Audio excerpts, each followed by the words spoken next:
You know what's smart? Enjoying a fresh gourmet meal at home that you didn't have to cook. Meet Factor, your loophole in the laws of mealtime. Chef-crafted meals delivered with a tap, ready in just 2 minutes. You know what's even smarter? Treating yourself without cheating your goals. Factor is dietitian approved, chef prepared, and you plated. Pretty smart, huh? Refresh your routine and eat smart with Factor. Learn more at factormeals.com. What if you could hear your favorite song for the first time again? Introducing the all-new, reimagined Nissan Kicks. With an available Bose Personal Plus sound system that uses speakers in the headrest to create a 360-degree listening experience. You've never heard anything like this. Reimagine your music and your drive. Experience the all-new, reimagined Nissan Kicks for yourself at nissanusa.com today. Available feature. Bose is a registered trademark of the Bose Corporation. This is Optimal Work Daily. What I've Learned from Owning a Company, Part 2, by Marc Bilodeau of marcbilodeau.com. If the company is doing well, why sell? There is the constant struggle to balance the company's growth, keeping the lights on, and to secure everyone's job and morale while searching for the next opportunity. With all this time dedicated to the business, personal life suffers.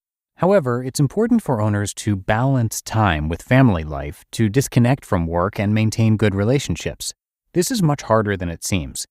My personal decision to sell the company came down to the fact that I felt I've grown the company as far as I could without a major personal investment. The company was profitable and had no debt. It was healthy and making money. After almost 2 decades of steady growth, I wanted to see the company go to the next level. Therefore, we searched for the right buyer that shared our vision of the technology, that understands the industry, and aims to grow the business even further. It wasn't luck that they acquired the company. A buyer of this caliber doesn't acquire businesses unless they see potential. I know there is potential to go further because the company's accomplishments and team speak volumes of its past and current successes. So how do you know when it's the right time to sell? The answer is simple but frustrating to the person who asks that question. The answer is you just know when it's time. Lessons learned and pro tips. I hope to leave some wisdom from my experiences so others can benefit. I've certainly learned a trick or two. Through trial and error, I continue to refine skills and find new ways to improve my workflow. However, there are some lessons that have become just as valuable in business as they are in everyday life. Learn not to take things personally. When pouring so much time and effort into something, it's easy to become emotionally invested to the point where any criticism hurts. However, it's important to detach the heart from what people say and take it as feedback. Listen closely, as there may be useful information. Feedback is an opinion and should be treated as such. Starting a company or a brand new hobby means doing something new and unique. Other people tend to speak negatively about something that they don't understand. However, even the harshest criticism can have a few words of wisdom. Everything else can be ignored. Write things down. It always amazes me how people try to rely on their memory. Our memories are finite. Take lots of notes and review them frequently.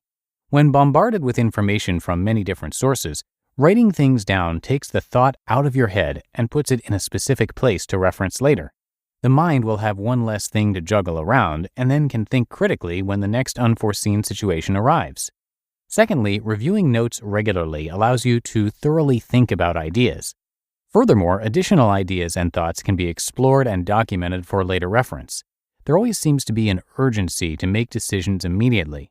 However, take the time to think things through, talk to people, and do some homework before making any important decisions.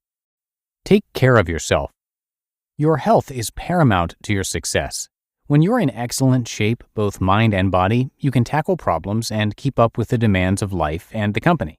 Exercise regularly, eat properly, get plenty of sleep, and avoid overworking.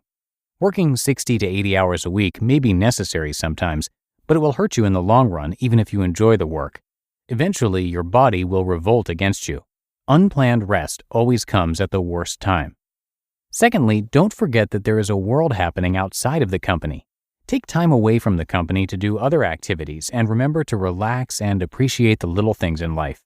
This is also a time to reconnect with yourself and never forget who you are and what's important to you. There are many different goals to achieve. However, broad goals will fail. Learn to split each goal into smaller tasks. This provides stepping stones toward achieving the overall goal and allows parallel efforts through delegation between your time or other people. Once tasks and goals are defined, staying focused is critical. Although focus does not mean applying tunnel vision or being hyper-focused towards the goal, it's important to be flexible during the journey and be ready to react to changes along the way. Know when to stop. You will put a lot of time and attention into ideas and projects.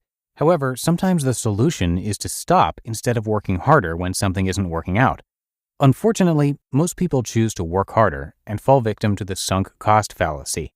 A sunk cost is a cost that has already been incurred and cannot be recovered. This cost can be money, time, or resources. People have an aversion to loss or being wrong, and sometimes then make irresponsible choices in order to avoid those losses.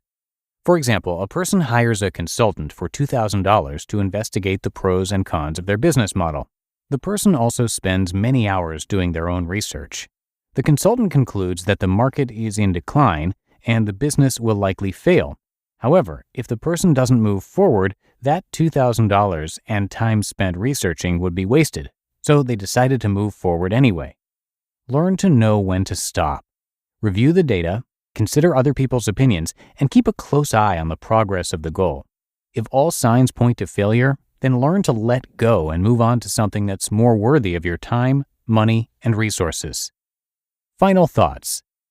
Each company is unique, therefore the skills gained will be unique to you.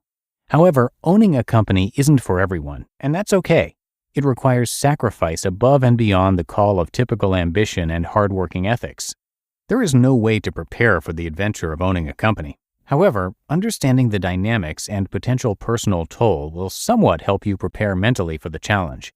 No matter what happens, remember to breathe and that the company doesn't control you. You control the company until you sell it. You just listened to part 2 of the post titled What I've Learned from Owning a Company by Marc Bilodeau of marcbilodeau.com.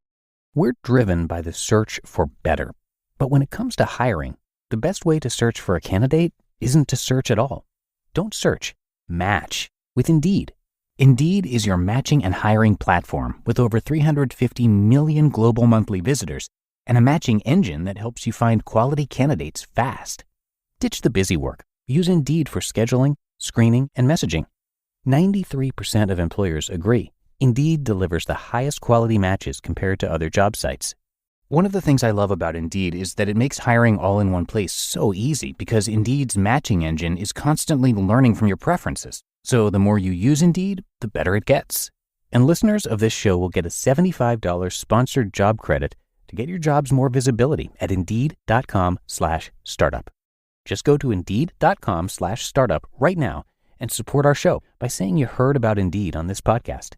Indeed.com/startup. Terms and conditions apply. Need to hire? You need Indeed.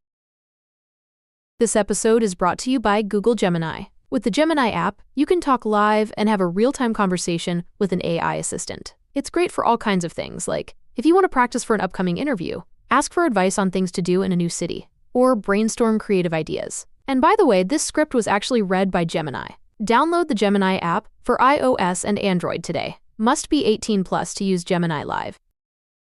And thank you again to Marc. As I mentioned yesterday, he's a longtime listener of our podcasts, and he's been featured over on Optimal Living Daily in episodes 1261 and 1749, where he was talking about writing things down and success. So check out Optimal Living Daily to hear more of his work, but also articles covering productivity and personal development, which are a nice complement to this show. You can find Optimal Living Daily and all of our other podcasts as well by searching for Optimal Living Daily wherever you're hearing this. And that's going to do it for the Sunday episode. Hope you enjoyed the post and your weekend, and I will see you right back here tomorrow where your optimal life awaits.